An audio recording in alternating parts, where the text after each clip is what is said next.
Alors, voilà ce qu'il faut avoir pour faire du JavaScript. Dans ce tuto, nous allons parler de deux grands points. Nous allons commencer tout d'abord par parler de différents outils de débogage JavaScript. Et avant de citer ces différents outils, nous allons d'abord voir c'est quoi un outil de débogage. Et deuxièmement, nous allons parler un peu d'une certaine différence qui existe entre outils de débogage ainsi que le système qu'on appelle console. Alors, voyons tout d'abord le premier point. Qu'est-ce qu'on appelle outil de débogage JavaScript? Un outil de débogage n'est qu'une application qui nous permet d'avoir la possibilité d'observer le comportement de notre programme au cours de son exécution. Et par le même fait, bien par cette observation, nous pouvons contrôler cette exécution. Alors, cela nous permet alors, donne la possibilité de pouvoir stopper l'exécution de notre programme ou encore de modifier le programme et plus important de ces faits, c'est d'observer. Et en observant notre programme, on peut en reconnaître les différentes erreurs et en corriger directement parce que cela ne nous servait pas seulement de stocker mais aussi de modifier. Et en ce qu'on peut dire, malgré le fait qu'il est possible de rédiger des scripts facilement en JavaScript, l'utilisation de certains outils de conception, entre autres outils de débogage, peut nous avérer utile notamment lors de l'étape de débogage. Comme nous avons dit, en effet, cela sera aussi facile et possible d'utiliser alors le point d'arrêt, de connaître la valeur de variable, ou de temps d'aide qui nous seront utiles dans cette étape cruciale, c'est la recherche des erreurs et par l'observation. Lorsqu'on recherche les erreurs, c'est alors qu'on peut modifier son programme et le rendre plus excellent. Voyons tout d'abord ces différents outils. Nous en citerons que deux, mais il y en a tellement beaucoup. Nous parlons tout d'abord du premier, c'est Microsoft Script Debugger.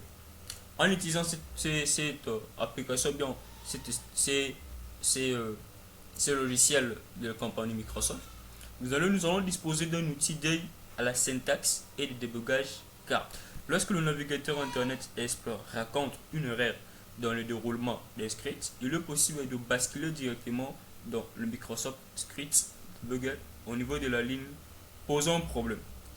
Il s'agit du logiciel de débogage Microsoft, mais son utilisation n'est pas très intuitive et il n'est disponible qu'en anglais.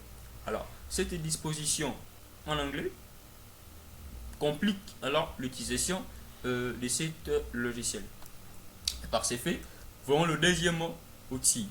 Alors, c'est Wacom. C'est un complément de la famille Firefox, Mozilla.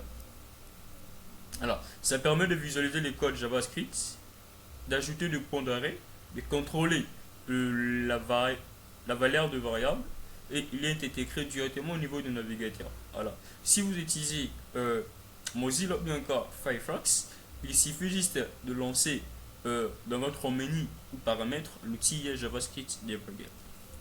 Alors, en alternative, pour pouvoir contrôler tout cela, on peut utiliser ce qu'on appelle console. Alors, voyons d'abord console avec simple.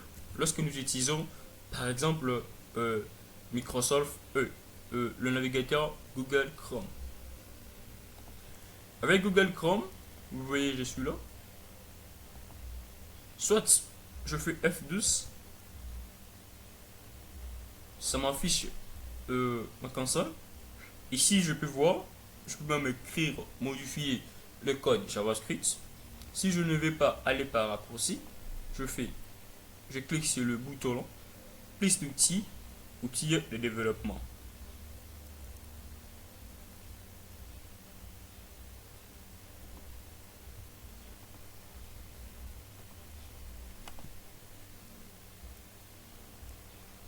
C'est là. Alors, je peux alors voir ça lorsqu'on est en JavaScript. Vous voyez, ça m'indique en fait tout ce qui est code. Vous voyez lorsque je change d'étape. Alors, ici c'est pour voir le code bien la console JavaScript, bien que s'il n'y en a pas. Alors, soit vous pouvez utiliser un logiciel de débogage, soit utiliser la console Je dis soit vous utilisez un outil de débugage, soit vous utilisez console. Le D va vous permettre d'observer au cours de l'exécution de votre code et par cette observation, vous pouvez alors reconnaître différentes erreurs et modifier directement votre code. Alors, c'est vraiment indispensable et vraiment important que vous utilisez soit cet outil, bien que la console, afin de connaître, de reconnaître les erreurs qui pourront